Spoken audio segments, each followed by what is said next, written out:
My name is Mina Al-Araibi. I'm the editor of The National, and I am delighted to be seeing you all here this morning as we think about the US elections. Only a few more days left now, although I'm worried. Everybody tells me we're probably not going to know the results for some time. So we'll see how it goes. But really, we're here to talk about the Middle East and US elections. At the National, our thinking always is the Middle East explained. And often that means coming to see what's happening in Washington and the ripple effects of what happens in the region here in Washington and vice versa, the ripple effects of what happens in Washington, particularly when there's an election.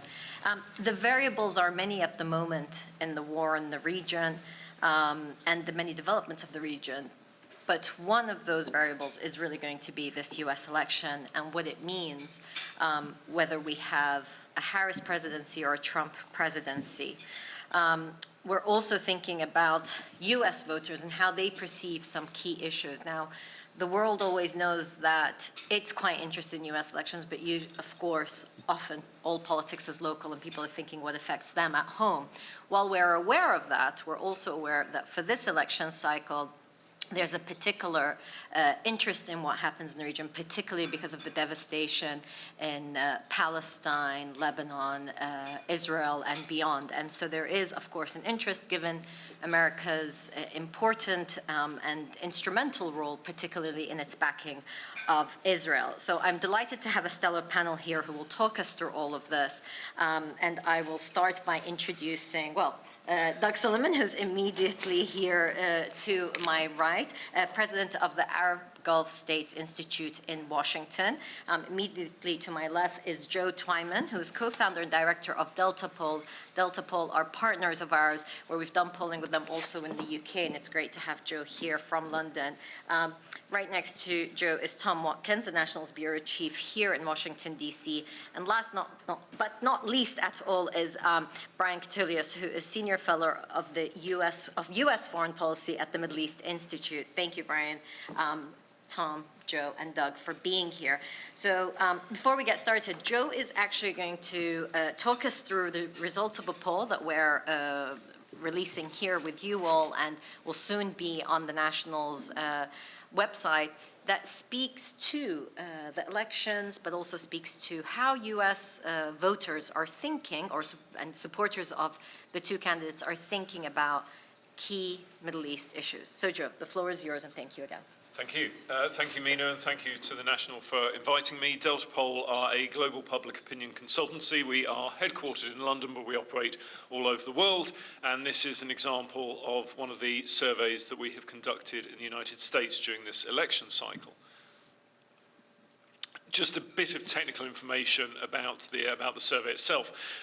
More than 3,000 US adults were surveyed, and that includes a boost of more than 1,000 respondents in the 7 swing states, because we, along with everyone in this room, had a sense that they might be quite important come election day. Now, I should say from the outset that I'm going to go through just a highlight of the results. It really represents a snapshot of what we're doing. So please do check out the full results available on the National website. I'm going to be going through a lot of data, so if at any stage you think I'm moving too quickly, please do just listen faster. The first and arguably most important question: voting intention. This is the popular vote. We have Kamala Harris 3 points ahead of Donald Trump nationally. That is within the margin of error, but I should say that given that Republican has not won the popular vote since 1988, with the exception of 2004, which were very, very unusual circumstances, I would expect Kamala Harris to finish on top when it comes to the popular vote. This time around, again, Donald Trump didn't win it last time, he didn't win it the time before, and so it would be a surprise based on the polling evidence if that were the case. But, and this is an important point to make, polling is only ever a snapshot of public opinion at a given time. It is not a prediction or forecast of where we may be, even if we are talking about what may happen a week tomorrow. It was the British Prime Minister Harold Wilson that said a week is a long time in politics, and that was as true in Britain in the 1960s as it is in America in the 2020s. But that's where we are at the moment in terms of the popular vote. But what about the swing states? It is, as no one will be surprised to hear, too close to call. 50% for Donald Trump, 49% for Kamala Harris, and 1% for other. When we then break that down by the demographics, you can see just how close things are.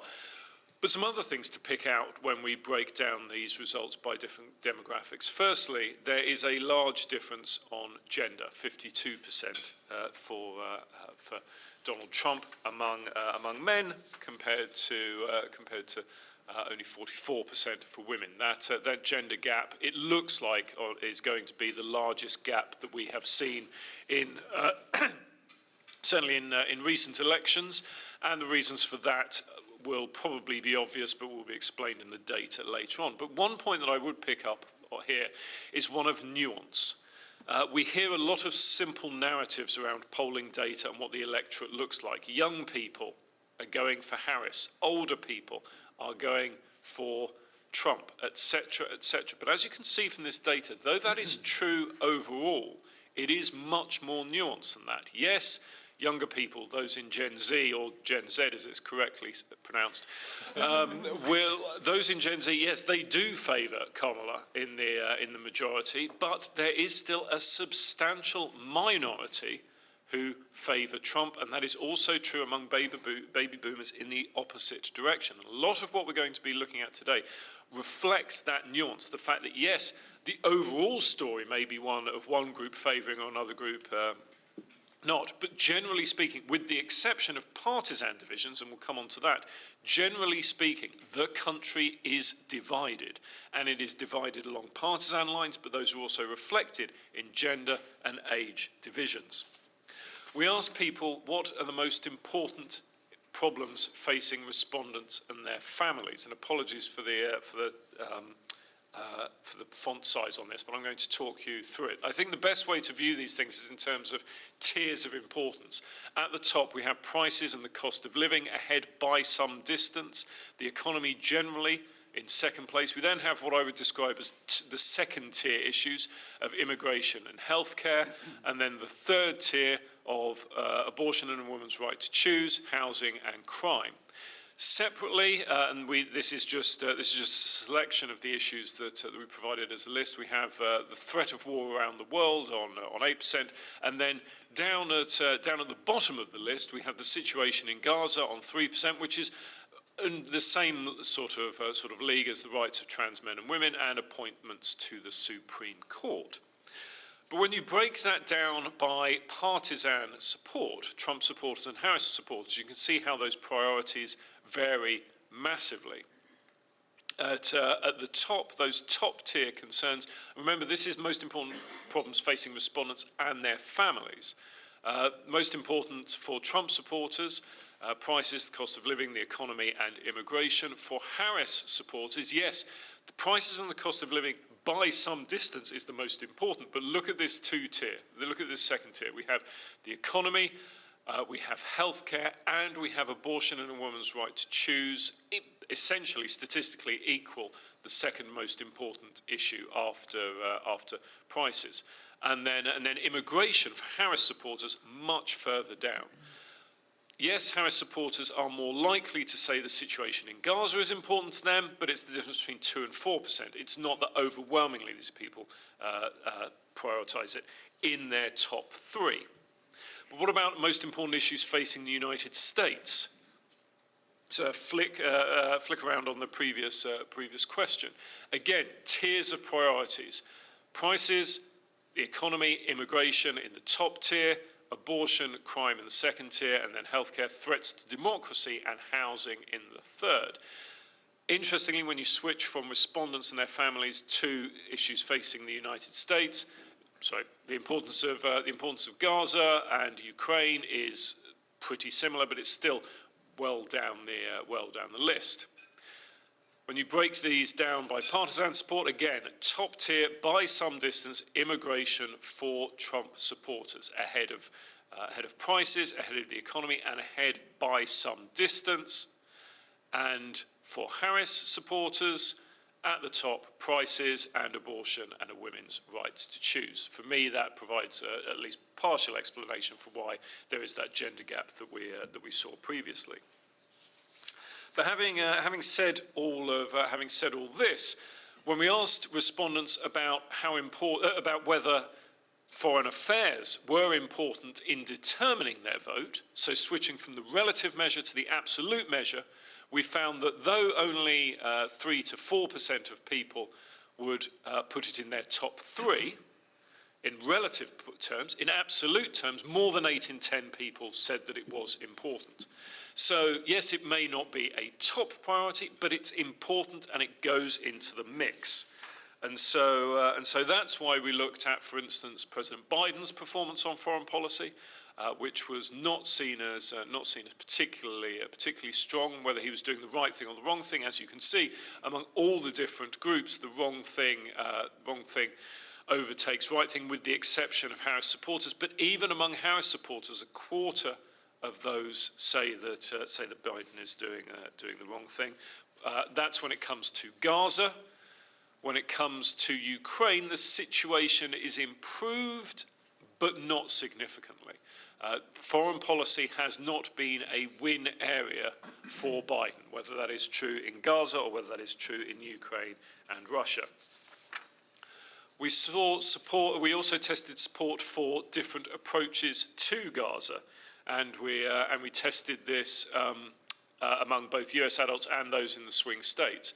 Coming top, making a public demand for a full ceasefire to take place in Gaza. That is the most popular choice for the new president to support, and supporting military action against Iran, something that is noticeably more popular in the swing states than it is in the rest of the country. But all of these terms had more people supporting them than opposing them. And when we break that down by partisan support, you can see there is quite a difference. Public demand for a ceasefire, still nearly half of Trump supporters, but nearly 3/4 of Harris supporters favour that. On the other hand, continuing to provide military aid to Israel, again, nearly 4 in 10 Democrats, but more than half of Republicans, and more than half of Republicans also support military action against Iran. Again, nearly 4 in 10 Democrats. So it is not the case that overwhelmingly one side favours one thing and one side favours the other. All receive some support. It's the degree to which these things are supported that varies. Demanding an end to Israel military action in Lebanon, that's probably that is the greatest difference between the two parties.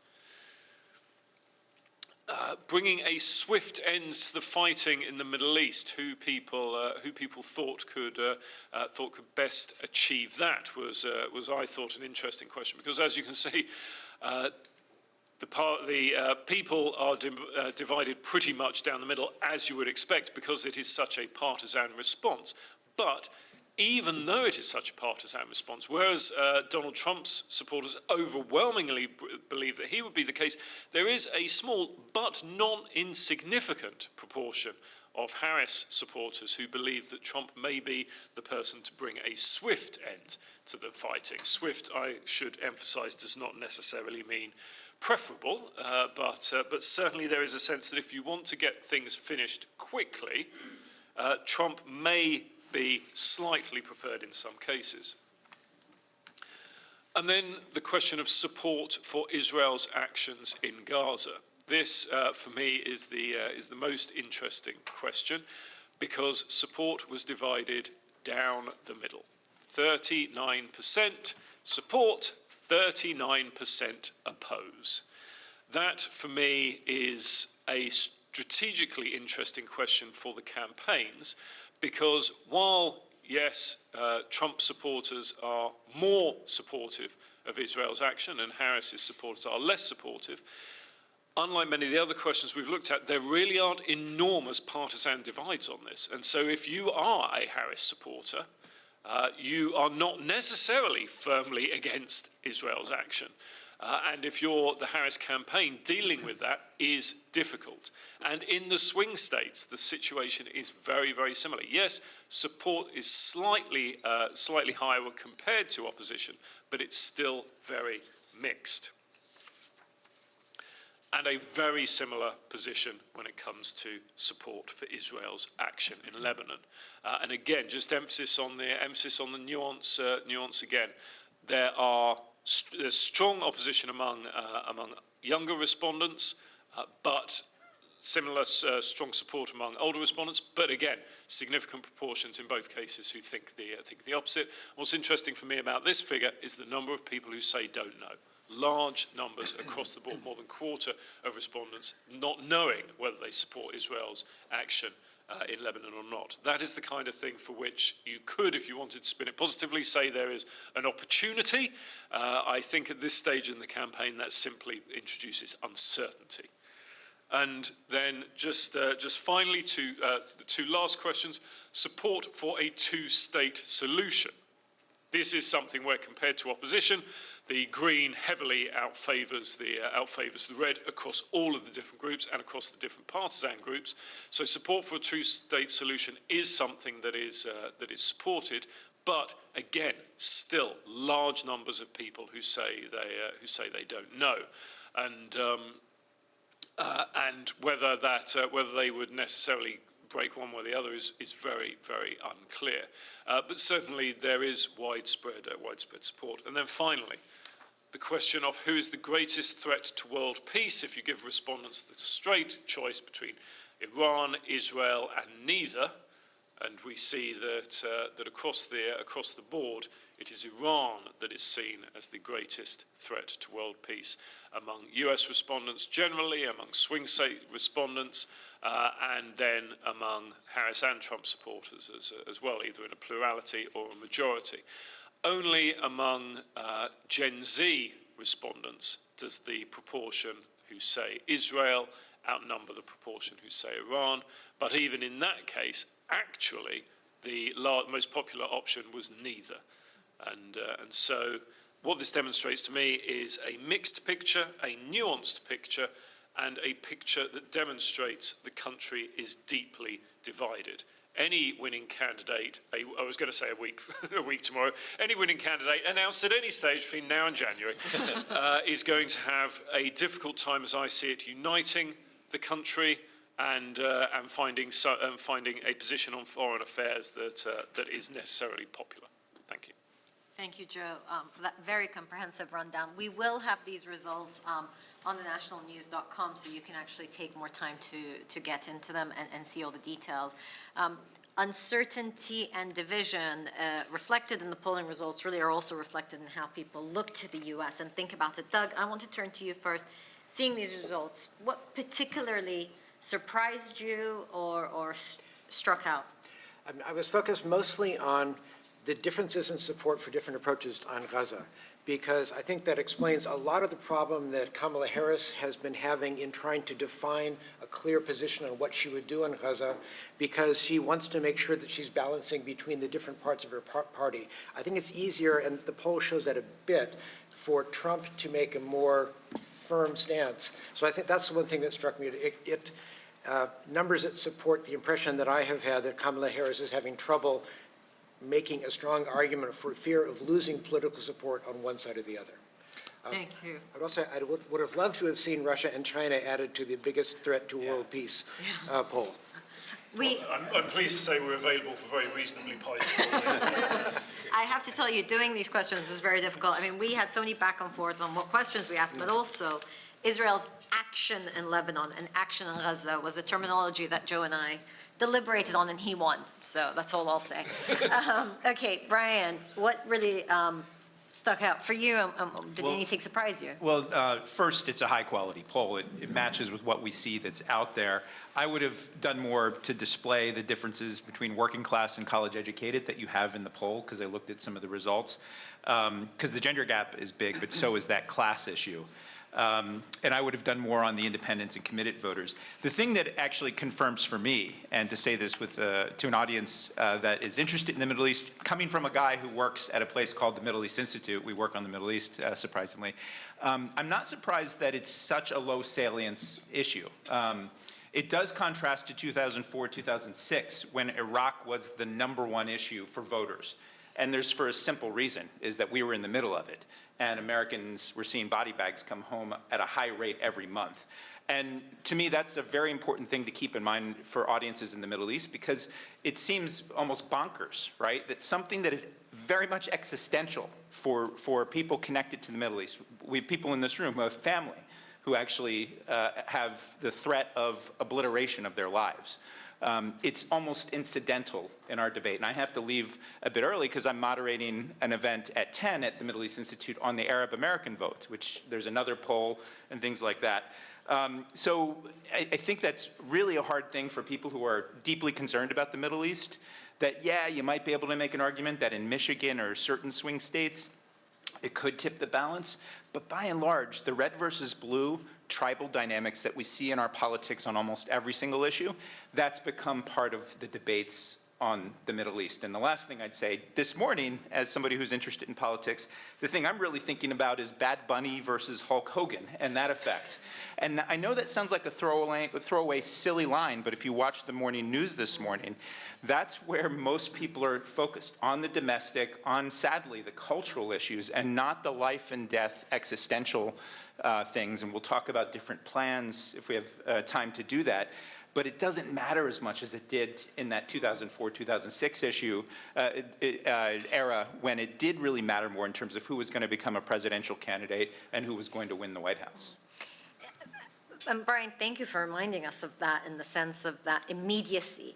But for people in the region, it does actually feel the same in terms of immediacy and the role that the U.S. is playing Right. At the moment in the region. Tom, your take on the Yeah, thank you. Thanks, Mina. I think to Brian's latter point, when it came to domestic issues, I was surprised to see the polling data I think it was 10% of people had listed threats to democracy as one of their primary concerns in the upcoming election. It speaks to a potential flaw in Kamala Harris's campaign. She's, as you've all seen in the last couple of weeks, she's made the threat to democracy a central premise of her closing argument. We all saw her last week coming out after the John Kelly revelations, and she actually said on CNN that he's a fascist, and talked about Trump's admiration for Nazi generals and so on. So the question is, well, how far is this resonating with your average American voter? And I think perhaps a concern for her is it doesn't appear to be a top concern. As Joe pointed out, the top concerns are all related to domestic issues around the economy, people's pocketbooks. And so I think we're going to see that people are perhaps seeing the Democrats sounding the alarm about democratic threats as being a bit overblown, overstated. And frankly, it seems that people are willing to roll the dice when it comes to this important issue. If you're still working 2-3 jobs and you can't make ends meet, then you've got a rather abstract closing argument from Kamala Harris. I think a lot of people are saying, well, I trust Trump more with this issue. Let's go with him. So that was one thing that really stood out for me in this poll. Brian, I want you to pick up on that about the Democratic Party and the Kamala Harris campaign. I mean, to what extent are divisions in the Democratic Party, especially when it comes to the region, important for this election and from what we've seen from the swing states voting? They seem potentially slightly more important, but I hedge that a lot because there's so many different advocacy voices on different sides of the debate. When you look at the complexities, not just in the Arab American or Muslim American community, and you can read this morning's New York Times about a mayor in Michigan who is very much pro-Trump, and it's for various reasons related to the Middle East, but it's also because of cultural issues and some of our social issues on LGBTQ issues. Same sort of dynamic on the Jewish American side of things is that, I mean, by and large, though, most Jewish American voters still are strong majority support for Democrats, because of mostly social and economic issues. So there is more complexity there. I think we in the think tank and the media industrial complex overanalyze a lot of these voices and give credence to them because we're friends with some of them. We actually may support some of the views that they advocate for different reasons, but we'd often approach it not with a sense of proportion. You see this in op-eds when people say things are changing and the data says the generations are changing, especially on the left. And at the height of the college protests this spring, when all of the elite universities were roiled with this support for Palestinians, at that same time, what happened? In Congress, there was a 4-to-1 vote in favor of continued aid to Israel and plussed up aid to Israel. So I think it matters. It matters a bit more on the Democratic side in places like Michigan. But for every Michigan, there's the equal opposite dynamic of my home state of Pennsylvania, where Jewish Americans are deeply concerned about the trends in anti-Semitism and attacks that they've seen in their lives in Pittsburgh and things like this. So bottom line, I think, to put it really simplistically, if you remember this on Election Day and then afterwards, who's going to really shape and determine who's the next president of the United States? It's a battle between Republicans who are in the closet, and I mean in the closet for Harris, though there may be Republicans in the other way, versus lazy kids. Because there's a lot of people who put their voice out on social media, and often, as we see in the Middle East during the Arab Spring, often don't show up at the polls, often then don't do that thing. And I think yes, it matters more on the Democratic side these days on the Middle East issues than it does for the Republicans, but it's kind of a wash is my assessment, but we'll see what the data says and the results say. Joe, I want you to, if you can pick up on this point of who will actually make a difference in this idea of the undecideds. Yeah, I mean, when people talk about undecideds, it's or particularly when people talk about swing voters, it's often used to mean, in an international context, swinging from one party to the other, from one candidate to the other. I think in this election, we should think about swing voters in terms of swinging between voting and not voting. There are a small, and it is really small, number of people who are considering whether to switch from Harris to Trump, but that number is dwarfed by the number who are considering whether they will vote or not. And from a polling perspective, estimating and modelling turnout is the most difficult thing that we do, because people are extremely poor at explaining their own behaviour, predicting their own behaviour, and modelling that is very, very difficult. And circumstances on the ground can affect things. And so the degree to which both sides can get their people to turn out and actually vote in those swing states will be the difference between one candidate winning and the other. Doug, I want to shift gears and ask you, again, on foreign policy, how will a Trump presidency be different from the region from what we've had so far? And especially as we've seen, most people think Biden didn't do a good job on any of the major foreign policy issues. Well, actually, I'm happy to say that I've got 4 points I want to make, and they track pretty well with the result of the poll. The first one I want to mention is immigration, because this is a very important issue for Republicans, and it's one of the first things that Trump did when he first became president in 2017, is to impose a travel ban on a number of Muslim countries. I would expect to see something like that being done almost immediately if Trump is elected. So if you are Iranian, Iraqi, Yemeni, Syrian, maybe Libyan, it is going to be more difficult to get to the United States. That will, over time, even itself out. But I think that's one of the most stark differences, certainly on immigration, that you will see. A symbolic gesture to show Americans that Trump is actually taking concrete steps to address the issue. I think for Kamala Harris, you're going to see something a little bit closer to what the Biden administration has done, and an attempt to try and resurrect from potentially Republican or divided Congress the immigration bill that was presented that Donald Trump and his supporters essentially killed. So I think that's going to be a much more traditional continuation of the current policy with a slow movement toward more immigration.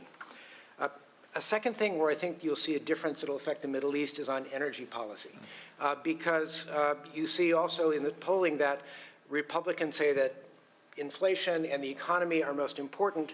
Trump's very clear but relatively simplistic explanation for this is we need more oil, we need more energy. So drill, baby, drill is the short form representation of the Republican Party going forward on energy. What you see again from Kamala Harris is a more steady path that would be based on continuing the trend that the United States is the largest oil producer in the world, but pushing toward implementing the IRA, trying to make sure that renewable energy and the future of energy looks different while keeping oil and gas in the mix in the short term. I would also note that there's one thing that President Biden used on the energy front that I suspect Kamala Harris would also use, is that you can use the American Strategic Petroleum Reserve when oil prices are high as a consumer to moderate the price increases. I don't think a previous president had used it to that extent, and I heard people even last week with oil prices down, they are now, again, filling the Strategic Petroleum Reserve at a discount to make that possible in the future. A third thing, not so much for the Middle East, but on climate change related to energy, I suspect that Trump would pull out again of the Paris Climate Accords, and I bet that Harris would not, and again, double down on the IRA and try to continue a U.S. leadership position, which might, to some extent, coincide with some of the policies, at least in the Gulf, that are looking at sustainable development, renewable energy. And then finally, on Israel-Gaza, I think that Trump's basically going to be a let Israel finish the job policy president. He has been very closely tied to Bibi Netanyahu in the past, and I think that he will have put very few constraints on Israel. You can see from the polling that Kamala Harris has got a very difficult group of political supporters to deal with on this issue. Some are very pro-Israel. Some want to see the United States protect Israel. Others believe that Israel has gone too far in Gaza, the West Bank, or Lebanon, and need to put more pressure on the Israelis. I think you will see a nuanced position where Harris tries to both help defend Israel, continue arms sales to Israel, but put more pressure on the politicians to at least get a ceasefire and moderate what's happening in Gaza. But again, you won't see any of that until after Election Day. But what about Iran? Because, I mean, it was really interesting when Kamala Harris, of course, came out and said that Iran was the greatest adversary. So do you think either Trump or Harris would seek a deal with Iran? I think probably both would seek a deal with Iran. From my experience in the past Trump presidency, the Iranians were not particularly interested in seeking out a deal with Trump, which was kind of, I thought, interesting. I am afraid that the politics of Iran in the Republican Party is going to make it more difficult for Trump to offer any concessions. I don't know that he really understands what the Iranians might want. I don't see much of a chance for either of them to construct a deal with Iran unless, for example, we were to do it in conjunction with some of our friends and allies in the Middle East. I can see learning from the Saudis, learning from the Emiratis, the Omanis, the Kuwaitis, who have much more experience, good and bad, with Iran, the kinds of things that we did not do during the negotiations for the JCPOA and the first Iran nuclear deal. We didn't really consult with our Gulf friends and allies the way I would have liked to have seen. Brian, MEI has a great policy assessment that just came out on Friday. If you haven't read it, I highly recommend it. And one of it is actually looking at how they stand on Iran. So what would be, I mean, could either of them actually come to a deal with Iran? I don't think so without working with our partners in the region. And we're going to come out with more assessments, but you can find this on our website, mei.edu. And my colleague who helped me write it, Athena Metstoff, is sitting right here. She's going to be able to stick around a little bit more.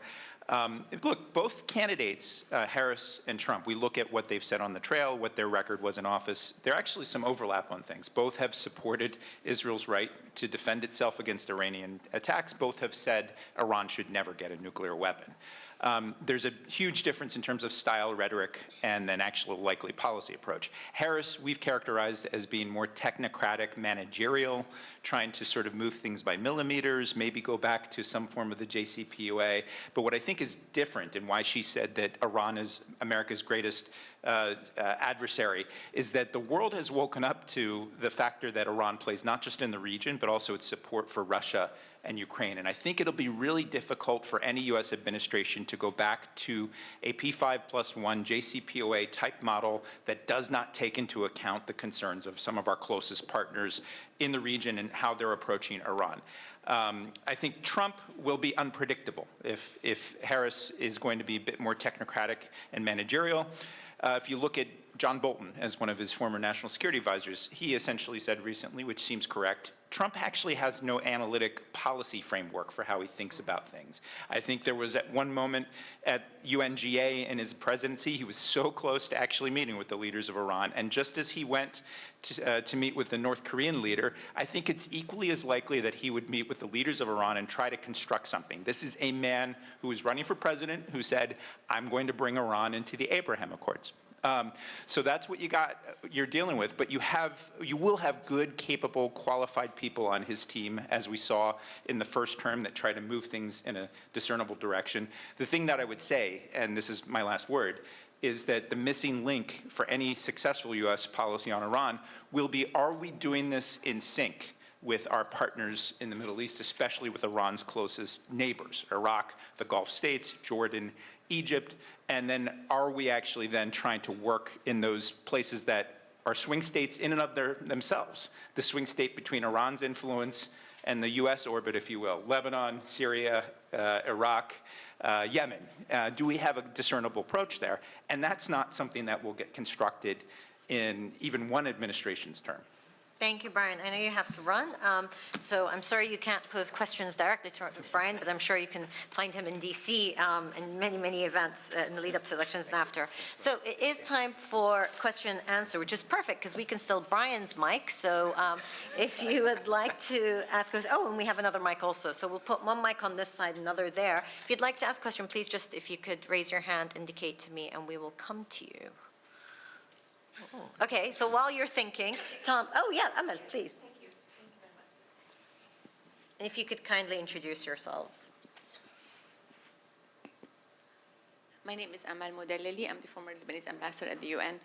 My question is to Mr. Solomon, because you're talking about the imposing a new travel ban on Muslim countries. We saw the picture this weekend with Mr. Trump with the Muslim community, and if he wins, probably he will Michigan with their votes. Do you think, despite that, he would go and impose, or he will have a different approach because of who gave him Michigan? I'm fairly confident in my answer about this deep, but I think that because of the need for the president, if it is Donald Trump, to make specific, very drastic steps to protect America from immigrants, he will impose some sort of a ban. I've heard this also from some people on his team, that this is one of the things that they are considering, and they're looking at different ways to structure it. It may not be quite as direct and simplistic as it was in 2017, but I'm almost certain that there will be some sort of imposition of a travel ban on some countries that are, if not exclusively Muslim, that would be seen as dangers or antithetical to the interests of the United States. So I expect something along those lines. I don't know exactly what it's going to be yet, and no one has been willing to tell me. Frankly, they probably don't know yet. I was going to say, it's probably not because they're keeping it from you. There's a question here. If we could go to the lady here, please get the mic, and then we'll come to the lady there. But please, lady in orange, Farah. Good morning. My name is Farah Pandith. I'm at the Council on Foreign Relations. Really interesting discussion, and I can't wait to dig into the poll. I have two questions, one for you on the actual poll. I have to say I'm really confused about the Iran answer. And I'm confused because most Americans have no idea where Iran is. They know nothing about its background except for headlines here and there. Obviously, the 1979 event doesn't affect a Generation Z at all. They don't even, that's ancient history for them. Where is this coming from? I'm really curious. Is it cultural that they're hearing Iran, Iran, Iran? Where is it coming from? That's my first question. My second question is to Mina, actually. There are questions about Arabs and Muslims in America. And I'm interested from the perspective of Muslims and Arabs in the Middle East, how you perceive American Muslims and Arabs and how they are interpreting what's happening in the Middle East.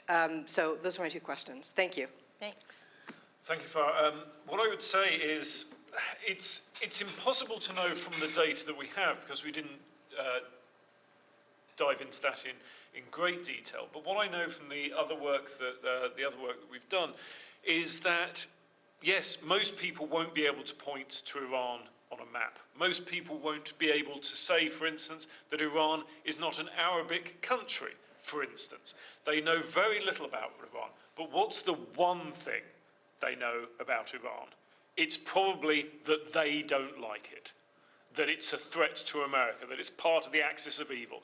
It will be something along those lines. And so, yes, it's very low information, but the information they have is damaging to Iran's reputation. And it is presented specifically as a choice between two countries. So this wasn't an open-ended question. This was specifically constructed to ask people, Israel versus Iran. Now, obviously, we know that I hope we know that international politics is more complicated than that, but for a lot of respondents in this survey, it really isn't. And so that's what we're picking up. But I would also say that despite that, we still do have quite high levels of people saying, don't know. Tom, do you want to address that very briefly also, this idea of perceptions of Iran here and how you've seen it through the reporting and the team's reporting here, and then I'll answer first question. Sure, yeah, thanks, Mina. So as Joe alluded to, the exposure that a lot of Americans get to Iran are through these sound bites, the so-called axis of evil. We saw Kamala Harris list Iran as the #1 threat to America during her I think it was on CNN appearance a couple of weeks ago. And whenever Trump talks about Iran, he does so in an incredibly negative light. And then obviously in the context of what's happening in Gaza, you know, I think more Americans are being exposed to the idea of Iranian-backed proxies, Hezbollah, Hamas, and so on. While, yes, most people don't know where it is and probably couldn't point to it on a map, there is definitely, like, we're hearing it, you know, we all watch the news all day, every day, and there is a lot of, I don't know how much people are paying attention to the cable news channels anymore, but there is a lot of, it's in the conversation all the time, in the news. So I think there is more exposure to it. For the question about Muslims and Arabs and how they perceive the role of Muslim and Arab Americans, I mean, first I think there's concern about where America sees its own citizens that are either Arab Americans or Muslim Americans. So, you know, if there's a ban for immigrants, but it's also a question mark, what does it mean for the people in their own country? So there's that concern. There's a bigger picture, which is, again, America's relationship with Israel, and I think watching Prime Minister Netanyahu come to Congress, and these are the representatives of the American people, and repeatedly getting standing ovations at a time when the war is so ferocious back in the region. There's question marks. Well, these people represent all Americans, including Arab Americans, Muslim Americans. How do they represent them? What is the thinking? So there's that question. There's always excitement when there is a Muslim American or an Arab American that is in a position of influence or power or is appointed. So people are always looking at appointees. We know from our coverage, every time we write about an appointee that as an Arab American, Muslim American, there's huge excitement. People read it and they want to know about it. So I think there's this mixed bag of, are we perceived as a threat, everything from September 11th to this day, and how do you change that and how do you challenge it? There is, where are American taxpayer monies and funds going to when it comes to wars and arms? And then there's the element of actually being in the fold and being seen as much more dynamic. And you know, Brian had mentioned about how much the Middle East is in the conversation before these elections. Correct, the Iraq War and Afghanistan, and sadly nobody mentions Afghanistan anymore, were hugely important previous elections. But this time it's about America's place in the world, its leadership in the world, and what it means for this ongoing war. And I think that is one that people from the outside are really paying attention, saying, will the Arab or Muslim vote actually matter? Because in previous years it hasn't, and it's still such a minority. And there's some understanding of that, but I think that sometimes it's exaggerated because people actually would like to see that it has more of an influence, and so how are they able to leverage that influence? So thanks for the question. We have a question here, and then we'll come back. So, okay, we'll come back. Sorry, Wafa. Good morning. Good to see everyone. Good to be here. Joyce Karam, senior news editor at Al Monitor. I have actually a couple of questions, Joe, to you. So we're hearing from the when you talk to the Harris campaign, what they say, you know, our resources on the ground, the turnout will end up determining the election. They mentioned the Mitt Romney campaign 2012 and how Obama outperformed these polls. And then when you talk to the Trump campaign, they say almost the same thing, that Trump actually overperforms his polls in 2016 and 2020. So where do you balance these two? Is it a spin or these two approaches from both campaigns? And then to Mina, I'm very keen on hearing your perspective coming from a region that, you know, we're all here in DC. Where do they see this election? And, you know, having been through the Gaza war, now Lebanon war, withdrawal from Afghanistan, Trump era, where is U.S. leverage really in especially when we look at the GCC states? Thanks. Thank you. That's a really, really good question. The first thing I would say is I wouldn't expect any political campaign to come out and say, oh yeah, actually it's looking really terrible. We're in dire straits, it's all going horribly wrong. Do you have any jobs going? But it's perfectly possible that both of those things that you're talking about could be true in different places at different times.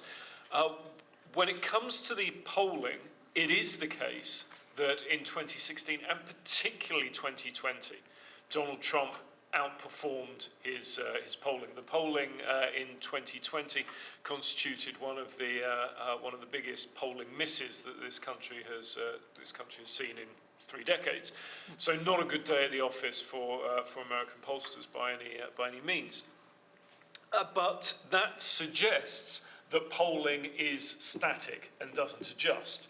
Whereas the reality is that if you're a reputable pollster actively seeking to represent the population as a whole, and may I stress that is not always the case in this country or indeed the UK and many other places, but if that is your intention, you will make adjustments in the hope that you will address the shortcomings of last time. In doing that, it may be that you then go too far and overcorrect. Part of the issue in 2020 was that you had a much higher turnout than had previously been the case. I think it's vanishingly unlikely that we will see a turnout larger than that this time around.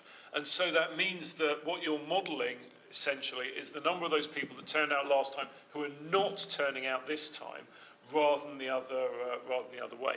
It may be that in pollsters' adjustments leads to an overcorrection for Trump, which is why we are seeing some polls showing Trump with, if not large, and certainly noticeable leads in the popular vote.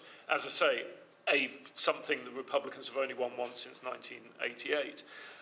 But the reality is, we don't know. We, along with some of the other pollsters in this election, are doing our best to represent the population as a whole as accurately as possible, but we won't know until, as I say, sometime between a week on Tuesday and January when the results come in. Okay, actually, can I come on that as well? Because I talked to a couple of Democratic activists in the past couple of weeks who make the argument that based on the underperformance in previous polling in the past 2 elections, they have really focused on their ground game and they're well funded. So they are putting the hope of an increased number of voters and Democratic voters on their door-knocking campaigns in swing states right now. The argument that they make is that the marginal population, as you see, the population is very, very divided, almost 50-50. And the marginal population that Donald Trump is focusing on is young men of color who are some of the least reliable voters in the U.S. political system. And the Democrats are focusing on essentially quiet Republican women in the suburbs who are upset about abortion and reproductive rights policies, which is also a difficult marginal population to flip from one side to the other. So what they're saying is the difference is really we have more people on the ground, we have more money finishing this door-to-door than the Republicans do. So if Kamala Harris wins, it will be because of this ground game in the last few weeks. So I don't know if anything you pollsters have seen sort of supports that, but at least the Democratic activists I talked to approached it that way. And they did not say we're going to win. They said this is a hard fight and this is our strategy. And I think the point that, Joe, you made, being that this is just, any poll that happens is in that moment, and, it changes as developments happen. Joe, thanks for your questions about the region. I mean, it was interesting. One of the reasons so many of us come from the region here is we also want to get a sense of the pulse of what people are thinking and saying here. I mean, clearly everyone's closely watching us, and everyone is concerned about the uncertainty that may follow after Election Day, because not only will it mean that there's, this current administration becomes even more of a lame duck administration until Inauguration Day in January, but it's not going to be clear who's president most probably immediately. So that uncertainty and what it means for America being even more inward looking for quite some time at a time when developments on the ground are very, very concerning. So there's that issue. There's the bigger issue of, there is a sense that the US has largely abdicated its leadership role, even though there's also an acknowledgement that the US remains the most influential actor. So regardless of, how influential China and Russia are, the dynamics of the region itself, the players on the ground themselves being hugely influential, there is still an acknowledgement that the US is the single most important actor, but there is a sense of frustration that there's quite a bit of an abdication of leadership, particularly since the disastrous withdrawal from Afghanistan, but also bigger issues at play. I would also say that officials want to see change from what's happening with the wars in both, again, Palestine and Lebanon now, but there's also a sense that, and that's what we saw in the poll, that President Trump would most likely be the one to bring a swift change, a change of dynamic. And there's a sense that President Harris would likely continue much of what this administration is doing with some changes. That's the perception, but it's unclear. As for the Gulf, it really is true to say that the Gulf, and at least Gulf officials I speak to, are comfortable with either one, and partly because they're not over-reliant on either one becoming president because of the dynamics that have taken place in the last, I'd say, 5 years or so, but particularly the last, 4 years under this administration. So there's a sense of, there's concern about uncertainty, there's urgency for stability, but there isn't, sometimes it's overplayed that a particular candidate like Trump will be more preferable than Harris, but not really. There's more a sense of we just want to make sure that there's an administration in place quickly and one that has clarity, and that is, as we heard from Doug and Brian, conferring with the allies on the ground. And the economy will be hugely important when it comes also for the Gulf and geoeconomics and how that plays, which you hear less of when you speak to other Arab officials, which is much more immediate related to the war. There's a question over here. We haven't taken any questions from this side. And then, Wafa. So we'll take this question, then we'll turn to you. Wafa's question over here. Sorry, if we can give the mic to this lady here. Over here, and then we'll come to you. My question is, what do your voters, and sorry if I missed in the poll, what do your voters really say about the day after violence? Is there a possibility of violence? Is there concern about violence in a deeply divided country? And also for panelists, do you see the possibility of violence in an armed population, deeply divided, polarized? And one other question is on Iran versus China and Russia, specifically China. I mean, being in the US, you feel that China is the big devil rather than Iran. So this is not the sense that you're getting from the poll? Thank you. Thank you. Okay. Armed violence? It's not a question we asked. My sense is that there is a concern, but exactly how widespread it is difficult to tie down. I personally will be in Atlanta for the week after, so being in the state capital of a swing state may give me a front row seat for such things. But it's not the idea of a civil war, something like that, is not something that comes through in other polling that we've done. But something along the lines of January the 6th across various different areas is something for which there is persistent concern, I would describe it as. Tom, is that what Yeah, you're saying? So a lot of MAGA Republicans that you speak to are convinced that actually there will be violence, but counterintuitively to some of us, they're blaming the Democrats. They say that there's going to be if Trump wins, there's going to be huge civil unrest, cities are going to burn down. It's going to be like BLM times 10, across the country. And when you talk to Democrats, there's definitely a concern that we're going to see January 6th happen again. I personally, I spend a lot of time wondering about this, like how would a civil war actually work, or widespread political violence actually work here? Yes, it's 400 million guns, 330 million people. There is obviously a huge potential for it to go south very quickly. And so I think a lot is going to depend on the sort of fever bubble that brews around that interim time between November the 5th and November the 11th, or whenever we actually finally get the results. So if Trump comes out as soon as the polls close and declares that he's the winner, he did something not too dissimilar last time. I think it was 2 o'clock in the morning on the Wednesday. He said he'd won. But I think they're planning on declaring victory much sooner. Then there's going to be this difficult period where, until we actually get the results, there'll be a lot of misinformation filling the zone, a lot of lies and so on. And so if Harris then turns out to win, then there's going to be a dislocation in people's mind, and I think there's potentially it's a risky moment for this country, but civil war, I don't know. Well, let's see.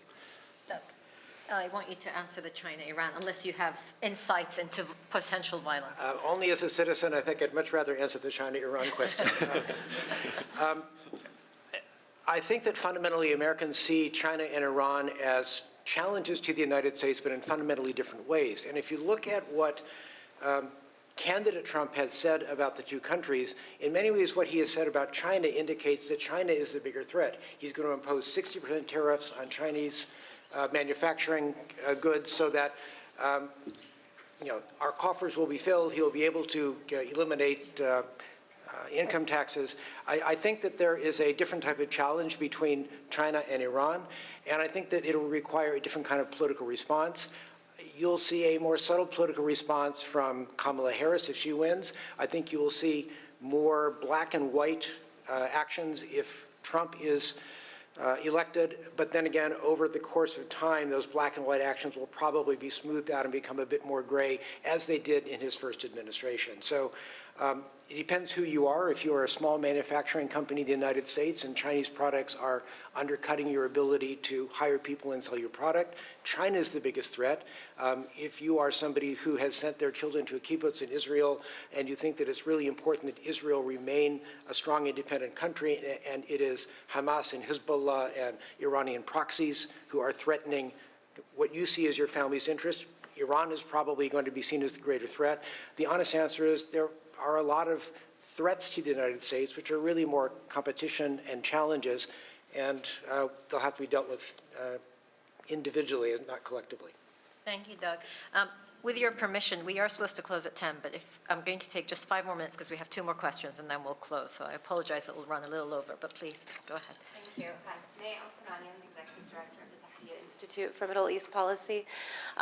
Quick reaction and a very quick question. I found the results on Lebanon, the quarter of respondents don't know how they feel, quite fascinating. I mean, it's a lot of humility in answering that way, but it's also pretty representative with what we found at the Institute. There's a severe gap on knowledge, a severe undercoverage, and that extends even to the Hill, where there's not a lot of knowledge on Lebanon. So fascinating to see that.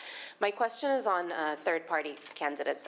Anecdotally, on social media and among uncommitted voters, there's a lot of discussion on Jill Stein, for better or for worse. And I'm curious if there's anything in the polling that tells us who she would be a spoiler for, particularly in swing states. It does seem that the election is going to come down to these states where it will be a matter of individual voters. And that's very hard to predict. So I'm curious what the polling has said about how she plays out. Thank you. It was something that we looked into. We did include other candidates as an option in the voting intention question, but it was an option that was only chosen by one 1% of respondents, and that in itself, particularly in the swing states, is not a large enough group to draw conclusions.